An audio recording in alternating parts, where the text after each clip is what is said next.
नमस्कार,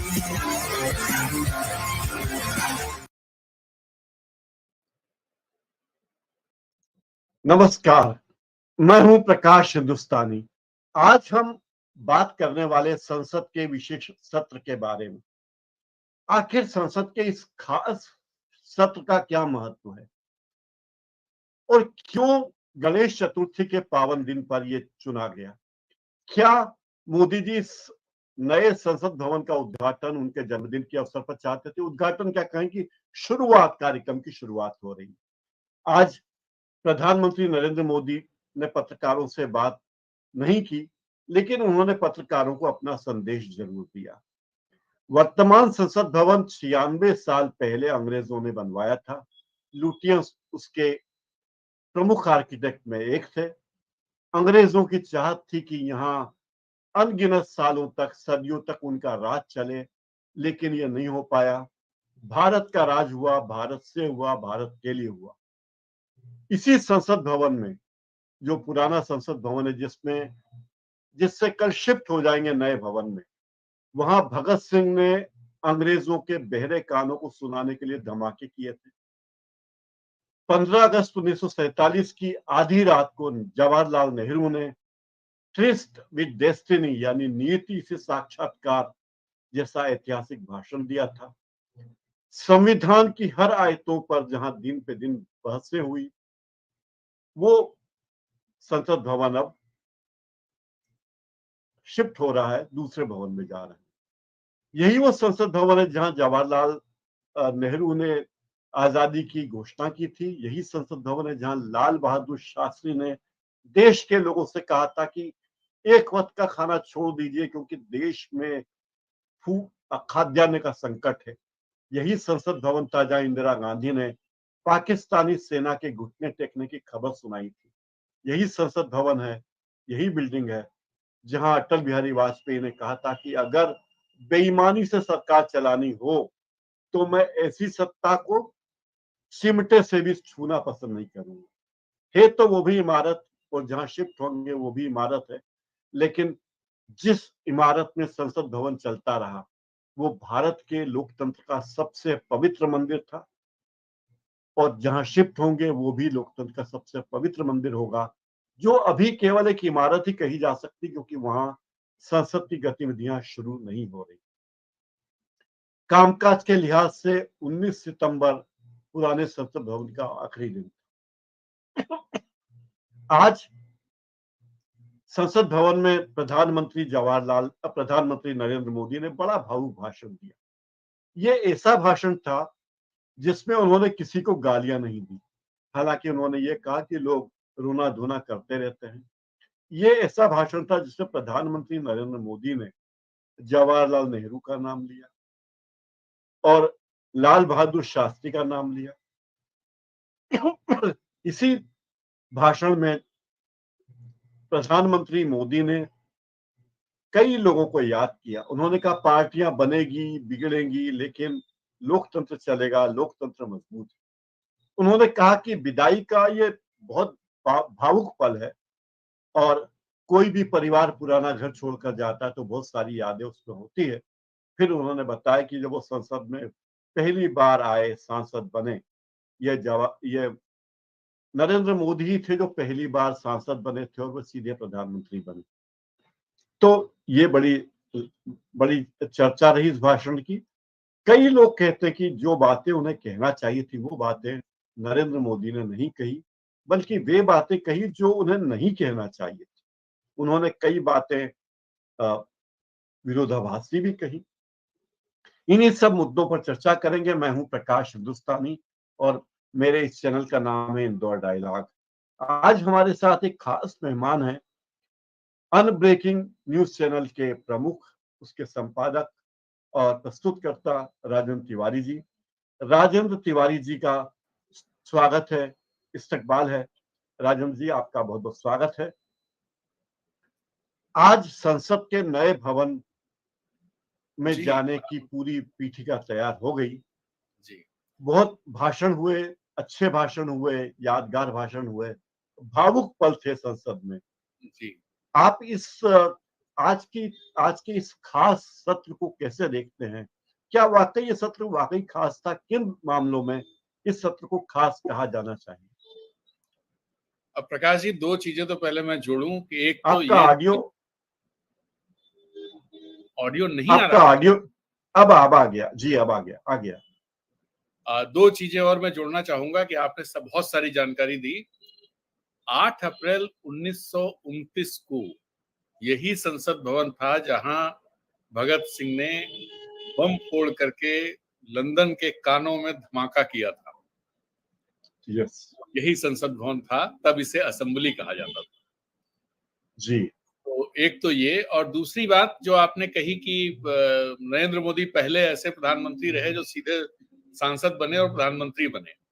जवाहरलाल नेहरू भी पहले ऐसे प्रधानमंत्री थे जो सांसद बने, जी पहले से प्रधानमंत्री थे। जी तो जी थोड़ा खैर, आज मैं बड़ा चौंकने वाली बारी थी मेरी, क्योंकि मैं कभी नरेंद्र मोदी जी को इस तरह से संसद में या कहीं भी बोलते हुए नहीं सुना जिस तरह से आज वो बोल रहे थे। हालांकि बहुत देर तक वो मेरा जो आश्चर्य था बहुत देर तक बना नहीं रह पाया, क्योंकि कुछ चीजें उन्होंने ऐसी बोली जो आतन जिस तरह से वो बोलते हैं। आपने बहुत सारी बातें बताई। देखिए, दो तीन चीजें तो रही इसमें। मुझे जो दिखाई दे रहा है, जो पिछले एक साल में देश में राजनीतिक बदलाव हुए हैं, जो सुगबुगाहट चल रही है, जिस तरह के नया जो एक गठजोड़ खड़ा हो रहा है या खड़ा हो गया है, उन सबका दबाव भी प्रधानमंत्री मोदी पर दिखाई दिया। आप कहेंगे कैसे? जी तो दरअसल जो बहुत सारे लोग ये कह रहे हैं कि मोदी जी ने एक स्टेट्समैन लाइक भाषण दिया आज। पहली बार मुझे भी लग रहा था कि पहली बार उनका इस तरह का भाषण संसद में हुआ है जिसमें उन्होंने किसी पर टीका टिप्पणी नहीं की, लेकिन उन्होंने टीका टिप्पणी की। उन्होंने जब मनमोहन सिंह जी का जिक्र किया प्रधानमंत्रित्व काल में, तो उन्होंने कहा कि ये vote for note for vote का कांड भी हुआ था उस दौरान। लेकिन वोट फॉर जी नोट जो है वो उस दौरान नहीं हुआ था। वो कांड जो था वो नरसिम्हा राव के समय का था। जो जी मनमोहन सिंह के समय में हुआ था जो कांड, वो कुछ बहुत पास टाइप की चीज थी। मैं तो उस समय आपके इंदौर में ही हुआ करता था, भास्कर के न्यूज रूम में। जी तो बिल्कुल जो उसमें हुआ था कि 3 भाजपा के सांसदों को पैसा दिया गया, ऐसा आरोप लगा था, और पार्लियामेंट चल रही थी जिसमें आडवाणी जी ने हस्तक्षेप करके ये जानकारी दी थी। और बाद में जब बहुत सारी चीजें निकल के आई तो उसमें निकल के आया कि जी जिस तरह प्रस्तुत किया गया वैसा था नहीं, कुछ और था। खैर, ये इशू अलग है। एक दो चीजें और उन्होंने जो उन्हें कहनी चाहिए थी वो नहीं कही। हालांकि जितना कहा है इतना भी हम लोग उम्मीद नहीं करते थे कि जो पंडित जवाहरलाल नेहरू की 2-3 बार नाम लिया और उनकी तारीफ की और एनएएम का नाम लिया, और उन्होंने कहा आज जहां हम पहुंचे हैं वो यात्रा तब पंडित नेहरू के टूरिस्ट विद डेस्टिनी से शुरू हुई थी। तो कम से कम ये माना तो उन्होंने कि एक परंपरा है, और इस यहाँ के जो पहले के लोग रहे हैं जो संसद में बैठते थे, चुन करके आते थे, उन लोगों ने कुछ तो किया। नहीं तो वो यही कहते थे कि कुछ भी नहीं इस देश में जी 70 साल में हुआ, 75 साल में। सब कुछ जो हुआ 2014 के बाद हुआ। तो एक बड़ा बदलाव प्रधानमंत्री मोदी में ये दिखाई दिया, जी जिसको उन्होंने माना। हालांकि और भी चीजें उन्होंने कही, जैसे अटल बिहारी वाजपेयी की बात की, तो ठीक है, अटल बिहारी वाजपेयी के समय में परमाणु विस्फोट हुआ था, लेकिन पहला परमाणु विस्फोट जिस समय हुआ था उसका जिक्र उन्होंने नहीं किया। वो 1974 में जी जी इंदिरा गांधी के समय हुआ, जिसे जो विपक्ष के नेता, कांग्रेस के नेता हैं लोकसभा में, अधीर रंजन जी, उन्होंने उसका जिक्र किया। तो इस तरह की छोटी मोटी जी चीजें नहीं। खैर, जैसे वो कहते हैं रोना धोना बाद में चलता रहेगा, तो मैं भी कह रहा हूं ये रोना धोना तो मोदी जी हैं तब तक चलता ही रहेगा, क्योंकि वो इस तरह बोलते ही रहेंगे। तो चीजें होती, हाँ लेकिन हाँ आज उन्होंने पहले के मुकाबले एक बदलाव उनमें दिखाई दिया।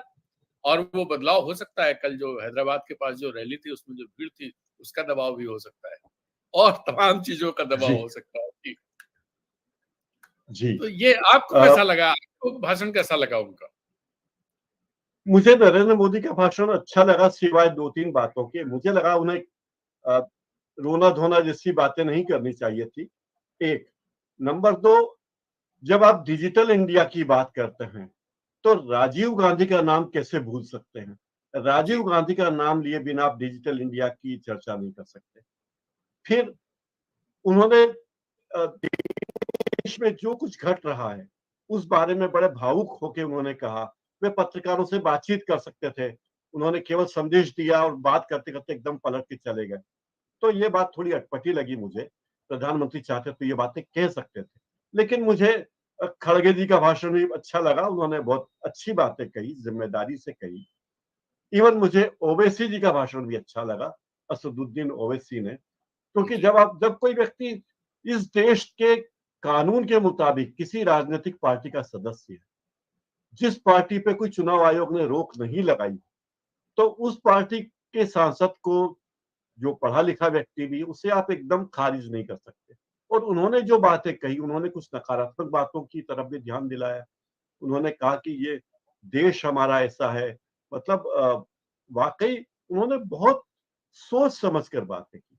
उन्होंने कहा कि संसद में बहुत अच्छे अच्छे काम हुए, लेकिन बहुत नाकामयाबी हुई।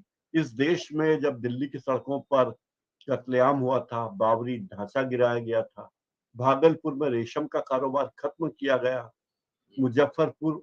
मुजफ्फरनगर और गुजरात में दंगे हुए, मुंबई में इंसानियत का नंगा नाच हुआ, टाडा, पोटा, यूएपीए जैसे कानून बनाए गए, एएफएसपीए का कानून आया, देश के गरीबों किसानों की संसद में इज्जत खत्म हो रही है, ये बात भी उन्होंने कही।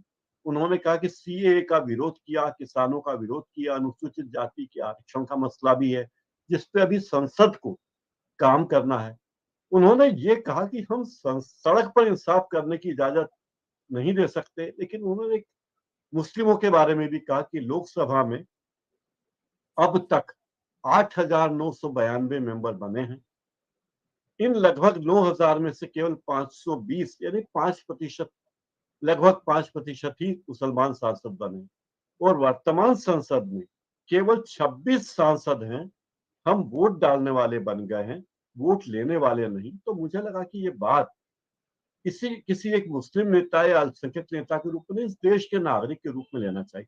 एक वाकया सुनाता हूँ तिवारी जी, एक छोटा सा जी। वाकया है। जब मौलाना अबुल कलाम आजाद 1952 में चुनाव के लिए टिकट की बात कर रहे थे, कहां से खड़े हो, तो जवाहरलाल नेहरू ने उन्हें कहा कि आप फलानी सीट से, उन्होंने कोई एक सीट का नाम लिया, उत्तर प्रदेश या बिहार की थी, कि आप इस सीट से खड़े हो जाइए। तो नेहरू जी, तो उन्होंने कहा कि मैं उस सीट पर क्यों जाऊं? तो नेहरू जी ने कहा कि वहां मुसलमान मतदाता काफी है। तो मौलाना अबुल कलाम आजाद ने कहा कि मैं मुसलमानों का नेता नहीं हूं, हिंदुस्तान का नेता हूं।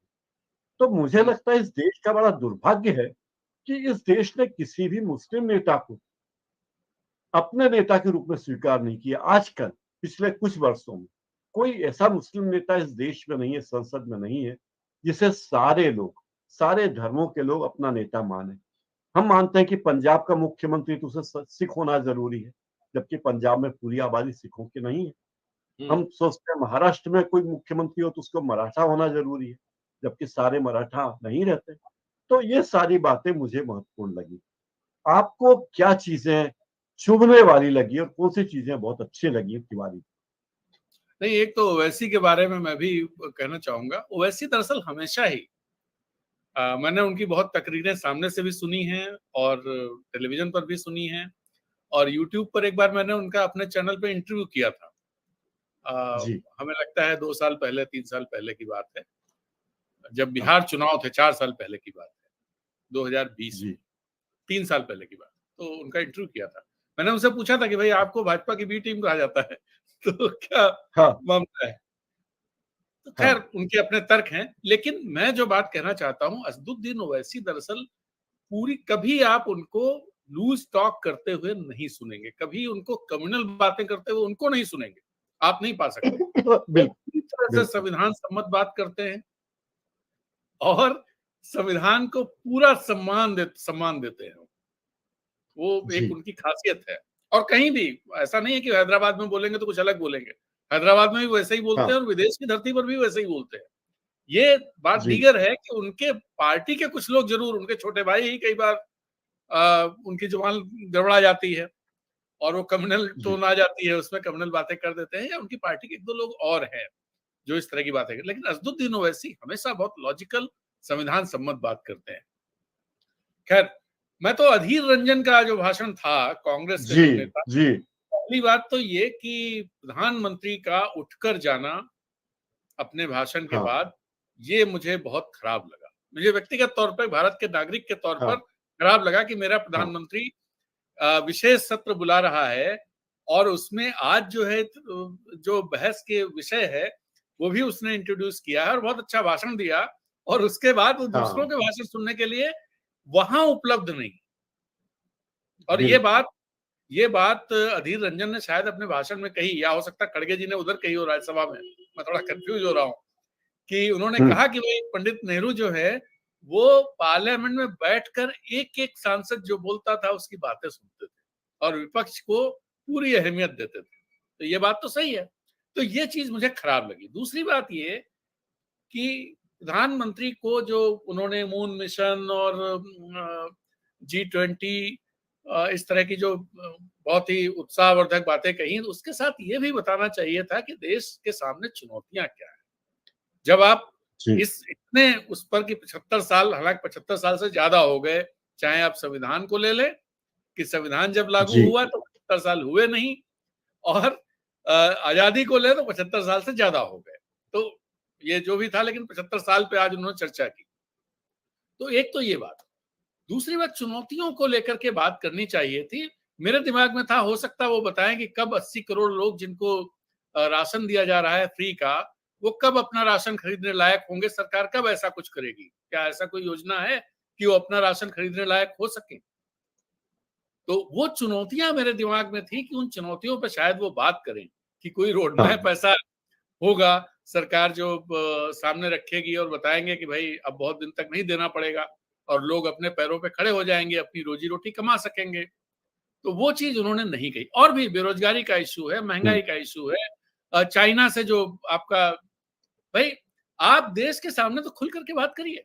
आप याद करिए नेहरू ने, मैंने तो पढ़ा है, मैं तो था नहीं, शायद आप भी उस समय या तो बहुत बच्चे रहे हम्म, होंगे नहीं, और इस लायक नहीं रहे होंगे शायद कि चीजें हम्म, समझ सके, या हो सकता रहे हो, जी मुझे नहीं पता। लेकिन उन्होंने जब वार चल रहा था उस दौरान मैंने पढ़ा है कि संसद सत्र बुलाया था विपक्षियों के कहने पर, और वहां सिर झुका करके सबके आरोप सुनते रहे थे। इतना बिल्कुल बड़ा कलेजा और इतना लोकतांत्रिक आदमी, जिस देश की जिसने शुरुआत की हो, प्रधानमंत्री रहा हो, संसद वो किया हो, उस देश में आज ये नौबत आ जाए कि प्रधानमंत्री अपनी बात कह के और चले जाते हैं। हाँ हाँ ये सारी ये चुनौतियों पर तो बात मुझे करनी लगता चाहिए। है इसके ये सामने उनकी चुनौती। गरिमा ये जी उनकी गरिमा के अनुरूप भी नहीं है। जी बिल्कुल नहीं। प्रधानमंत्री को सुनना चाहिए क्योंकि संसद की बात है। कोई जी आम सभा होती, कोई विधायक भाषण दे रहा है देखिए, तो भी नहीं चल जाता। प्रकाश जी, ऐतिहासिक हाँ संसद के भीतर प्रधानमंत्री सिर्फ एक सांसद है, जितना बिल्कुल सांसद कोई दूसरा है बस नेता है वहां के। वहां वो हाँ संसद सांसद है, हाँ और संसद ही, लोकसभा ही उनको प्रधानमंत्री बनाती है, देश की जनता नहीं बनाती प्रधानमंत्री। ये जो फैलाया हाँ गया है, वो सारे लोग जो हाँ चुन करके जाते हैं, उनका जो नेता चुना जाता है लोकसभा में, वो प्रधानमंत्री बनता है। तो बिल्कुल संसद की महत्ता समझनी चाहिए और संसद का सम्मान किया जाना चाहिए। प्रधानमंत्री पद उनको संसद ने दिया है, तो ये हाँ ध्यान रखना चाहिए था, जो नहीं उन्होंने। जी एक और बात मुझे थोड़ी अटपटी लगी। उन्होंने G20 का बहुत जिक्र किया, बड़े गर्व से बताया कि भारत विश्व का नेतृत्व कर रहा है। एक अच्छी बात लगी कि उन्होंने विश्व मित्र के शब्द कहा, विश्व गुरु की बनने की बात नहीं की, तो ये अच्छा लगा। विश्वमित्र जी। लेकिन जब उन्होंने ये बात कही कि हम G20 की बात की, तो उन्हें बताना चाहिए था कि ये देश पहले भी गुट निरपेक्ष आंदोलन का नेतृत्व कर चुका है। ये जी देश सार्क देशों का प्रतिनिधित्व कर चुका है और भी बहुत से अंतरराष्ट्रीय संगठनों का नेतृत्व कर चुका है, जिसने पूरे एशिया महाद्वीप के लिए बहुत बड़ी भूमिका बनाई थी। अगर आज भारत सार्क को सक्रिय बनाए रखता, तो हो सकता है कि नेपाल, श्रीलंका, पाकिस्तान, बांग्लादेश, भूटान, ये देश चीन के बजाय हमारे साथ होते। तो ये हमने एक गलती की, तो इसकी तरफ ध्यान देना चाहिए था, तो वो उन्होंने नहीं दिया। दूसरी बात ये है कि जब ध्वजारोहण की बात हुई नए भवन में, तो वहां भी राष्ट्रपति जी का की उपेक्षा हुई, ऐसा मुझे लगता है, क्योंकि जी महामहिम राष्ट्रपति न तो नए संसद भवन की बिल्डिंग के उद्घाटन शिलान्यास में उन्हें बुलाया गया, उनसे कराया जाना चाहिए था, न ही उन्हें उद्घाटन के वक्त याद किया गया। प्रधानमंत्री जो हैं वो राष्ट्रपति द्वारा नियुक्त होते हैं, राष्ट्रपति के अधीन होते हैं, और संसद की हर कार्रवाई राष्ट्रपति के आदेश से होती है, उनकी मंशा से होती है, तो इस बात का ध्यान रखना चाहिए था। तो मुझे कल लगा कि राष्ट्रपति जी की गरिमा थोड़ी कम हुई है। अब एक और बात की, आज शाम को 6:30 बजे से जो कैबिनेट की बैठक हुई, तत्काल बैठक हुई मंत्रिमंडल की, तो उस बैठक में क्या फैसले लिए, बैठक क्यों हुई, क्या एजेंडा, ये बताना चाहिए था। इसमें गोपनीय रखना मुझे लगता थोड़ा अटपटा। और आपको क्या बात अच्छी लगी राजन? नहीं, सही कह रहे हैं आप। दरअसल ये सरकार अभी भी नहीं पता है आने वाले 4 दिनों में क्या होगा। अब जैसे जो चुनाव आयोग का बिल था, उसको लेकर के कुछ इस तरह कंफ्यूजन हो गया है कि शायद अब वो नहीं आएगा। इस तरह की खबरें आज दिन में हाँ, रही, कुछ अखबारों में छपी हैं जी, सवेरे। हाँ, शायद इंडियन एक्सप्रेस या किसी में, बॉम्बे, दिल्ली में, उन जगहों पर ये खबरें छपी हैं। और जी, अब कैबिनेट की बैठक हो और देश को नहीं बताया जाए कि भाई हमारी हाँ, सरकार ने क्या तय किया आज।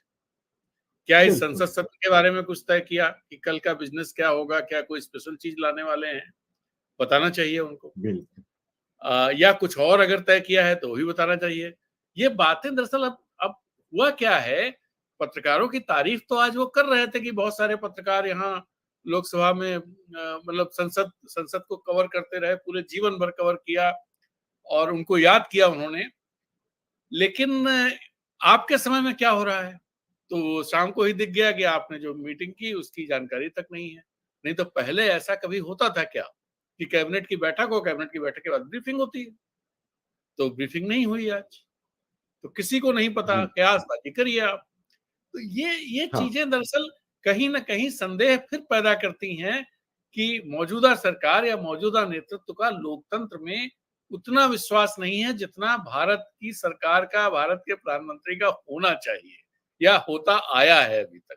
कहीं न कहीं उस पर जी, ये संदेह पैदा होता है।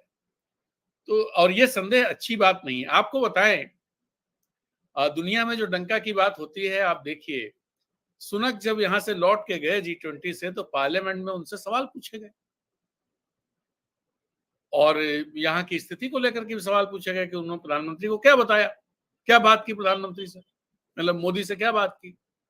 जब बाइडेन वियतनाम पहुंचे तो वहां उन्होंने पत्रकार वार्ता करके बताया कि हमने प्रधानमंत्री को कहा है लोकतंत्र और ढेर सारी चीजें कि हम ये उपदेश दे जी, के आए हैं। तो ये अच्छी बातें नहीं है। हाँ, और वैसे ही जब वो अमेरिका की यात्रा जी, पे गए हुए थे तो पूर्व राष्ट्रपति ओबामा ने एक सीएनएन के साथ इंटरव्यू में कह दी, उसी समय वो बात कही जब उनके वो सब चल रहा था। तभी उन्होंने कहा कि क्या होना चाहिए और कितना खतरा है यहाँ पर अल्पसंख्यकों को लेकर के, खासतौर पर माइनॉरिटीज को लेकर के उन्होंने इशू उठाया। तो ये बातें कहीं न कहीं अ, देश की छवि को अच्छा नहीं बनाती।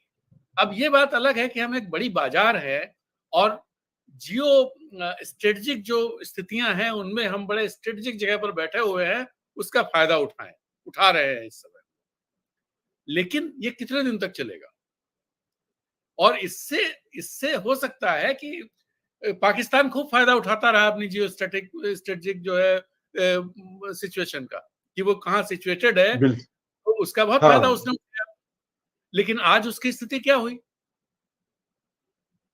जी, तो चीजें क्या होती हैं, आप अंदर से कितना मजबूत हैं, आप कितनी मजबूत डेमोक्रेसी हैं, आप आर्थिक रूप से अंदर से कितना मजबूत हैं।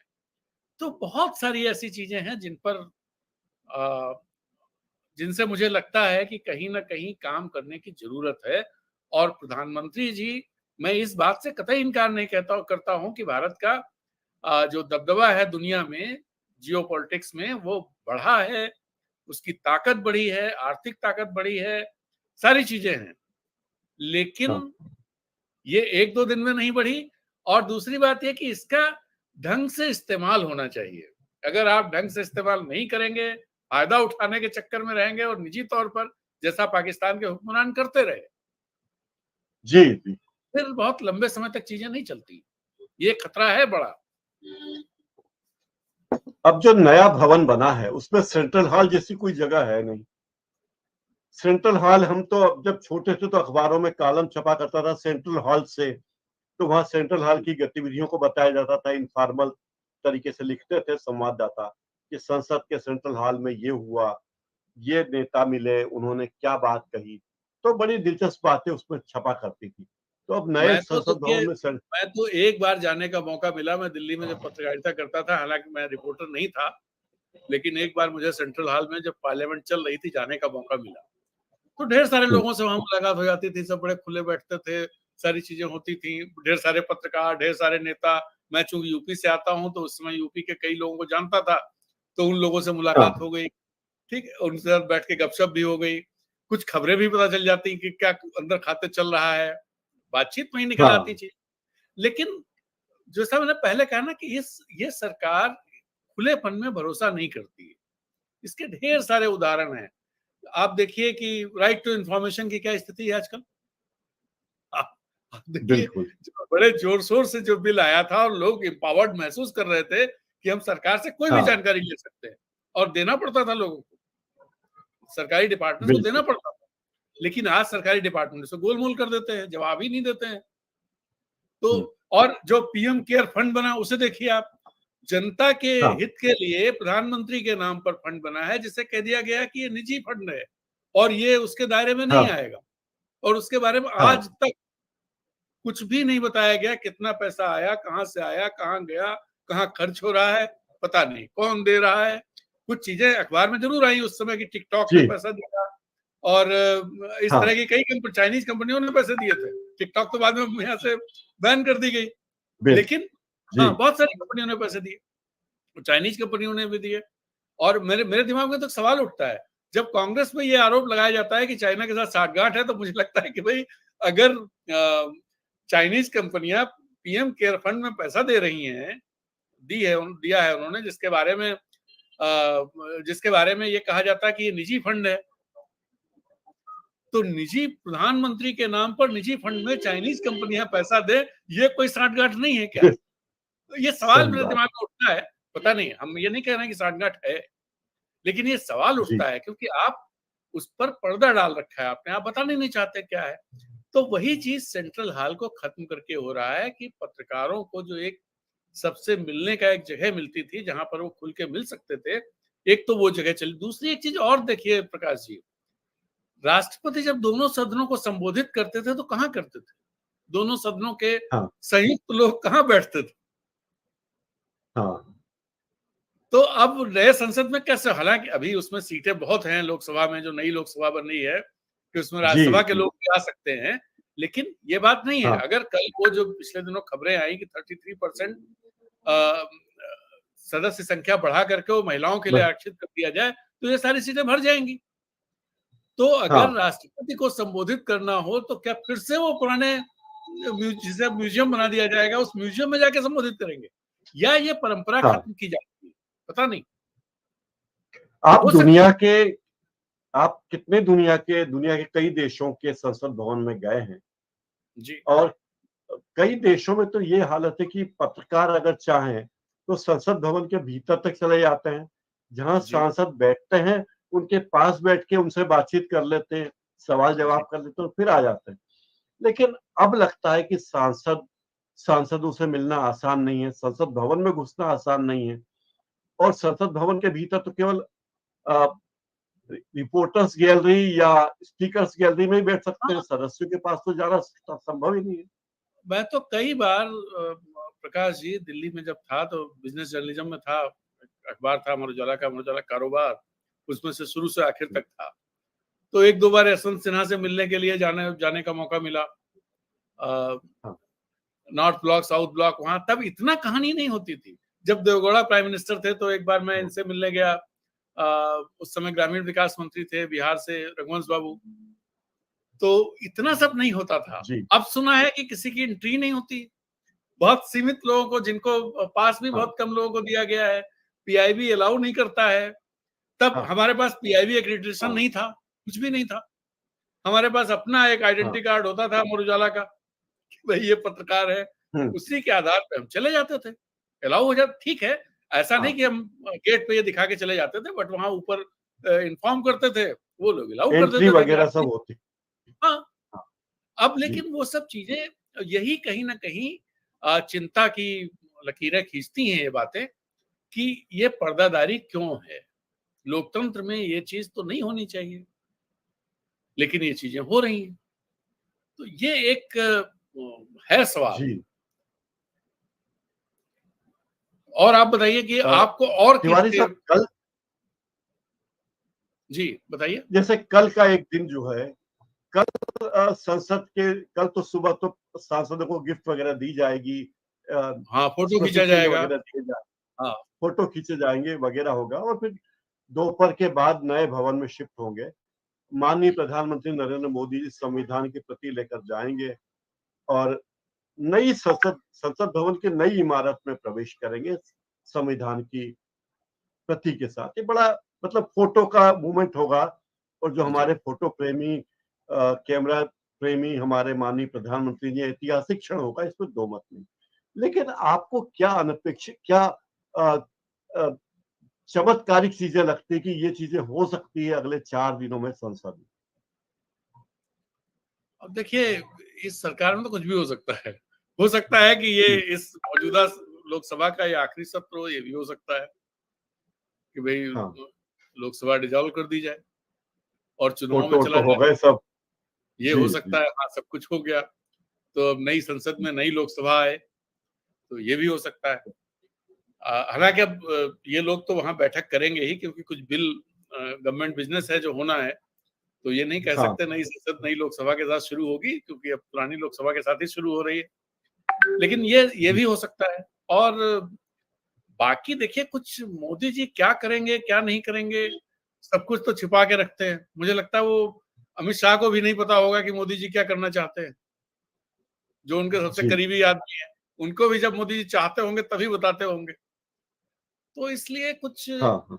आप बताइए, आपको कुछ लग रहा हो, आपने कुछ सोचा हो, आपके दिमाग में कोई चीज आ रही हो कि ऐसा कर मु- सकते हैं। मुझे लगा कि अधीर रंजन चौधरी ने और खड़गे जी ने जो सवाल किए, मोदी जी पर जो बातें कही, वो बहुत मायने रखती हैं। और हम्म। अधीर रंजन चौधरी को बार बार सोनिया गांधी कुछ याद दिलाते रही, शायद ये वही है, महिला आरक्षण बिल, जो हाँ। लगभग एक दशक से लंबित पड़ा है। हो सकता है जी। महिला आरक्षण के बारे में मोदी जी कोई घोषणा कर दें, या सरकार घोषणा कर दे कि इस तरफ हम जाने वाले हैं, या इस बारे में कोई फैसला हो जाए। और जैसा कि आपने कहा कि माननीय प्रधानमंत्री मोदी जी का एक सरप्राइज एलिमेंट उनकी उनके पूरे करियर में एक हिस्सा रहा है। तो वो जी। चमत्कृत कर देना चाहते कि आज रात 12 बजे से नोट बंद, जीएसटी आधी रात को लागू, हम्म। कोरोना हो गया है तो कोई व्यक्ति कहीं जाएगा नहीं, नाकाबंदी या जो भी, तो इस तरह की घोषणा कोई हो सकती है। लेकिन अ, खड़गे जी ने जो तंज कसा, मुझे लगता है वो तंज कसने से बच सकते थे। जो उन्होंने कहा कि G2 की बात उन्होंने कही कि जीरो बनाया गया है, इस तरह जैसे बीजेपी का चुनाव चिन्ह हो। हालांकि हम्म। ये जब एम्बलम बनी है, चिन्ह बना, तब बड़ा विवादों में रहा। मैंने एक लेख भी लिखा था कि विवादों में है क्योंकि शून्य की जगह कमल का चिन्ह इस्तेमाल किया, और कमल का रंग और पूरा डिजाइन इस तरह किया गया जैसे बीजेपी का कोई ब्रोशर चुनाव या चिन्ह। बीजेपी का चुनाव चिन्ह हो, तो वो थोड़ा आपत्तिजनक लगा। लेकिन मुझे लगा कि आज के दिन खड़गे साहब बच सकते थे इस बात को कहने से। नहीं कहते तो भी तो ठीक होता, कोई ऐसी बुरी बात नहीं होती। दूसरी बात यह है कि इस सभा में, इस आज के कार्यक्रम में जो एक अच्छी बात लगी, वो ये कि जो दो सांसद अभी सदस्यता जिनकी निलंबित है, अ, आम आदमी पार्टी के, उन सांसदों की उपस्थिति के बारे में भी कहा गया। तो अच्छा लगा कि उन्हें वापस आने, सत्र खत्म होने वाला है, विशेष सत्र, तो उनको आने देना चाहिए। अब खड़गे जी ने इसकी पहल की है कि राघव चड्ढा को जिस तरह निलंबित किया गया सत्र के लिए, उन्हें वापस निलंबन रद्द हो, और संजय सिंह का निलंबन संजय रद्द हो। तो ये अच्छी पहल। इसका एक और संदेश जाता है कि कांग्रेस आम आदमी पार्टी के सांसदों के लिए बात कर रही है। हालांकि वो इंडिया समूह के सदस्य हैं, लेकिन वो आधे दिल के साथी हैं इंडिया हाँ, में, दिखाई ये तो सब देता जानते है। ही।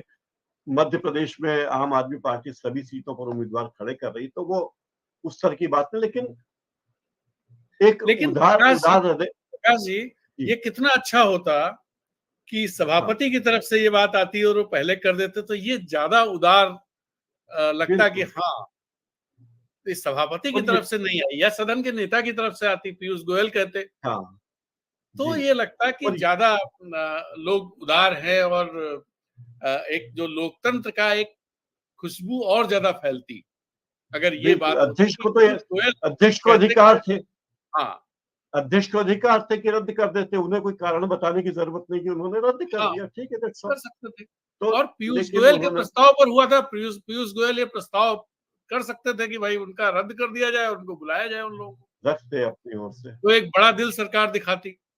तो वो चीज नहीं दिखाई। ये दरअसल ये बात बहुत खटकती है हाँ, प्रकाश जी। ये मौके थे ये जो प्रधानमंत्री ने भी उन्हें, इतना इतना बढ़िया भाषण देने के बाद जो छोटी छोटी जी, बातें कह दी, तो उनसे लगता है कि जितना हाँ, बड़ा दिल वो दिखा रहे हैं उतना बड़ा दिल है नहीं। हाँ, और विपक्ष की जगह सरकार को ये दिखाना चाहिए कि बड़ा दिल है। ये ये जी, चीज जी। सरकार, आप देखिए जब शुरू में क्या हुआ, मल्लिकार्जुन ख शुरू में क्या हुआ। जब मल्लिका ब जी, आप कुछ जी, कह रहे हैं मल्लिकार्जुन खड़गे की बात। जब खड़गे जी ने कहा सभापति जी से कि हाँ, उन्होंने कहा था कि दोनों सदस्यों को बुला लीजिए, तो सभापति जी मुस्कुराते रहे। वो कोई निर्णय दे सकते थे, बोल सकते थे कि भाई खड़गे जी की बात का सम्मान करता हूँ, हमारे हम्म। माननीय सांसदों का सम्मान करता हूँ। तो ये अच्छी बात होती जो हम चूक गए, हमारे नेता चूक गए जो ये कर सकते थे।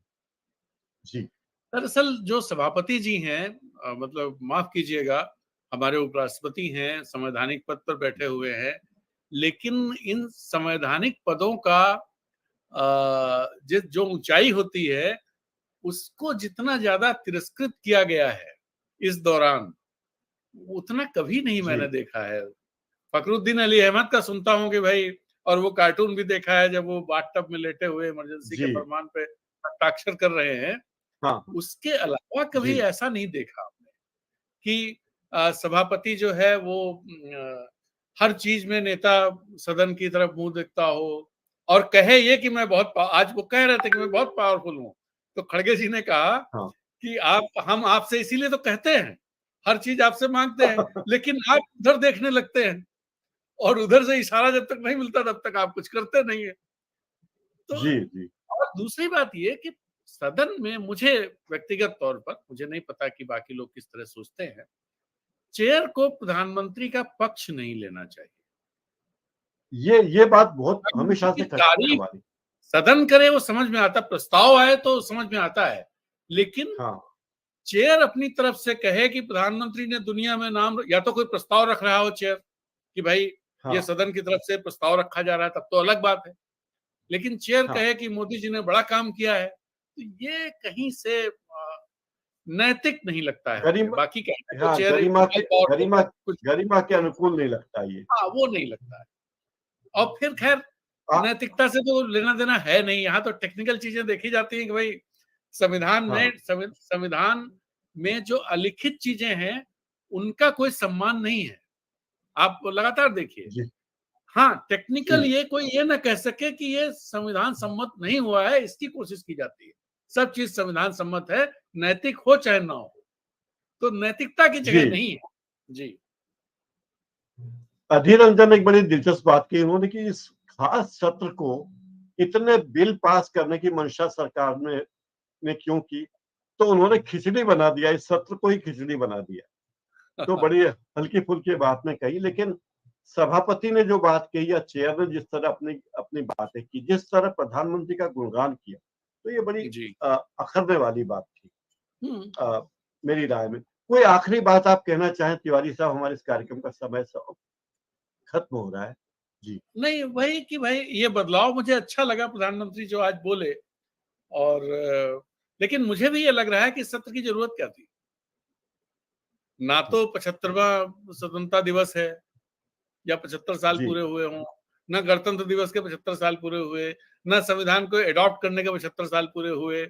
कुछ तो ऐसी चीज जो कहा गया मोदी जी तो ने factually बर्थडे मनाया ना, मोदी जी ने हाँ, बर्थडे ये मनाया हो था। सकता है बर्थडे अब मनाया अब उन्होंने। बात है कि उनके जन्मदिन पे तो नए सदन का अगर में प्रवेश करता हमारे पार्लियामेंट, लोकसभा राज्यसभा, तो लोग कहते कि जन्मदिन पे कार्यक्रम कर लिया, तो उन्होंने वो दिन नहीं किया। फिर उन्होंने गणेश चतुर्थी का दिन चुना।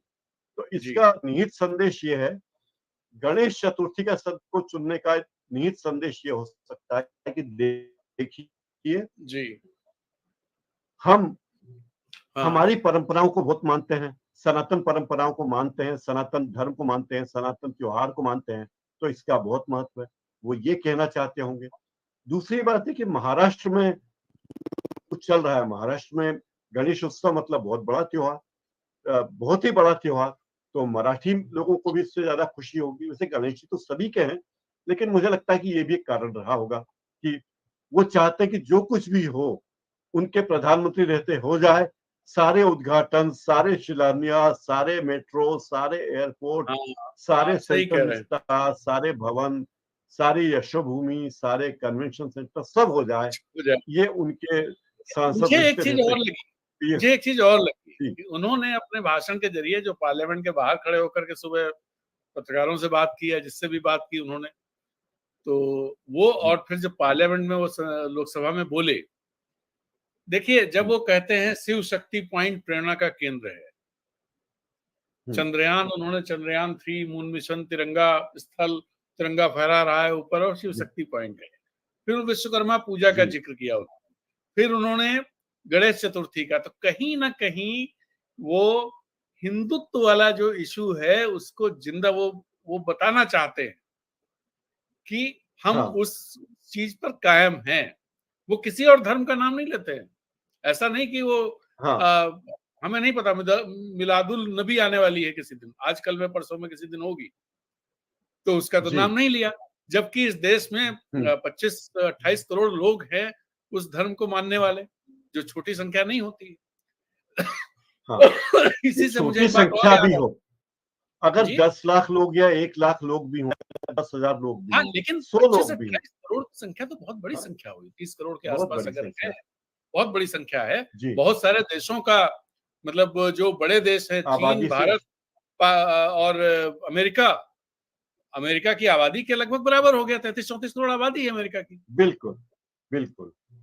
तो ये चीज रही। दूसरी बात यहीं पर मुझे ये याद आया, जो अभी आप असदुद्दीन ओवैसी की बात करते हैं, मुस्लिम सांसद इतने हैं, तो सबसे खास बात, पहली बार ऐसा है कि जब सत्तारूढ़ दल भारतीय जनता पार्टी का कोई मुस्लिम सांसद नहीं है, क्योंकि उन्होंने किसी को टिकट ही नहीं दिया हाँ, और कोई मंत्री भी नहीं है कोई मंत्री, वो पहले थे तो वो तो अब है नहीं, हाँ, या है वो मंत्री, हाँ। अभी मुझे याद नहीं। तो नहीं, नहीं है। उत्तर प्रदेश में जहां 18-20% पॉपुलेशन है, वहां पर एक भी एमएलए मुस्लिम नहीं। मंत्री है एक, मंत्री हाँ, है एक मुस्लिम, लेकिन एमएलए कोई मुस्लिम नहीं है, और मंत्री को एमएलसी बना लिया क्योंकि वहां विधान परिषद है। जी, ऐसे ही जहां भी हाँ, ये स्थिति होगी, मान लीजिए मध्य प्रदेश का मुझे नहीं पता, हो सकता है मध्य प्रदेश में भी कोई एमएलए भारतीय जनता पार्टी का मुस्लिम एमएलए ना हो और कोई नहीं मंत्री है, नहीं मुस्लिम है। ना हो। हाँ, तो ये जो है बात, हम समावेश की करते हैं, समावेशी समाज, और हम एक्सक्लूजन हर जगह दिखाई दे, मतलब एक्सक्लूजन अपने व्यवहार में दिखाते हैं कि हम एक्सक्लूड करके लोगों को चलते हैं। तो ये हाँ, बात जरूर इस मौके पे भी होनी चाहिए। और असदुद्दीन ओवैसी ने कही, ये अच्छी बात है, लेकिन असदुद्दीन ओवैसी के अलावा अगर कोई दूसरा नेता कहता जो जी, मुस्लिम से ना आ रहा होता, तो और हाँ, अच्छी बात थी, जो जो बिल्कुल। चीज दिखाई दी। जी राज्यसभा में खड़गे साहब ने एक बात कही, मैं वो कोट कर रहा हूं। नेहरू जी का मानना था कि एक मजबूत विपक्ष की अनुपस्थिति का मतलब है सिस्टम में बड़ी कमियां हैं। हाँ अगर कोई मजबूत विपक्ष नहीं है तो ये सही नहीं है। अब एक मजबूत विपक्ष है, ईडी सीबीआई के माध्यम से इसे कमजोर करने पर ध्यान केंद्रित किया जा रहा है। ये बात उन्होंने कही। तो आप देखिए कि विपक्ष के नेताओं से ज्यादा, विपक्ष के सांसदों से ज्यादा ताकतवर ईडी के लोग हो गए, सीबीआई के लोग हो गए, नहीं, ये तो प्रधानमंत्री संसद में अपने भाषण में कह चुके हैं कि ईडी और सीबीआई ने विपक्ष को एकजुट कर दिया है। ये बात तो अपने भाषण में कह चुके हैं। हाँ, आप स्तर देखिए क्या है और लोकतंत्र का सम्मान कितना है कि प्रधानमंत्री अगर अपने जी। भाषण में कहे कि ईडी और सीबीआई ने लोगों को एकजुट कर दिया है, तो फिर या तो वो एकजुट हो गए या हमारी पार्टी में आ गए हैं, ये बात कहना चाहते होंगे वो कि अगर वो एकजुट नहीं हो रहे तो हमारे यहाँ आ जाइए। जी। कार्यक्रम समाप्त किया जाए। हम सभी दर्शकों के आभारी हैं जो हमसे जुड़े। तिवारी साहब, आप हमसे जुड़े, आपका बहुत-बहुत धन्यवाद। आप अपने व्यस्त समय में से समय निकाला आपने, आपका बहुत-बहुत धन्यवाद। नहीं, ये तो हम लोगों का तो जी, जी, जी। जी, जी, ये कहें, तो हम लोगों का कहें। संयुक्त कार्यक्रम है। तो जी, इंदौर डायलॉग और अनब्रेकिंग का, और रोज रात को 9 बजे हम लोग मिलने की कोशिश करेंगे कि बिना नागा संडे को बिल्कुल, शायद नहीं मिले, लेकिन बाकी दिन मिलने की बिल्कुल। कोशिश करेंगे। और जिन जो लोग ये और वो कार्यक्रम देख रहे हैं, अगर उनको ये हमारा वीडियो, हमारी चर्चा ये अच्छी लगी हो, तो इसे अपने सोशल मीडिया प्लेटफ़ॉर्म पर जिस भी चैनल में देख रहे हो, अगर आप इंदौर डायलॉग में देख रहे हैं, प्रकाश हिंदुस्तानी जी के चैनल पे, तो उसे शेयर करें। अगर आप अनब्रेकिंग पे देख रहे हैं, तो उसे शेयर करें। और जहाँ भी देख रहे हैं, उस चैनल को सब्सक्राइब भी कर लें, और दूसरे लोगों तक भी अगर आपको हमारी बात अच्छी लगती है, तो उनके साथ भी शेयर करें हमारे चैनल को, तो अच्छा रहेगा। जी। जी। अ, बहुत-बहुत धन्यवाद आपका। अरे ये 1 मिनट। कुछ गड़बड़ हो गया है प्रकाश जी? हमारे जी, कुछ तकनीकी गड़बड़ हो हाँ, गई है। कोई बात नहीं। तो बहुत-बहुत शुक्रिया, आप कह ही चुके हैं अपनी बात। जी। तो ये बात तो है, बहुत-बहुत और मुख्य बात ये है कि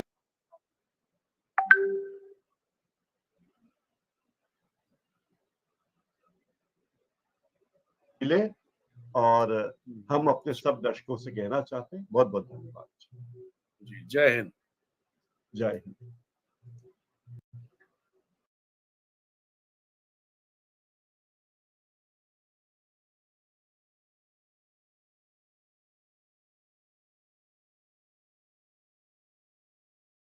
धन्यवाद।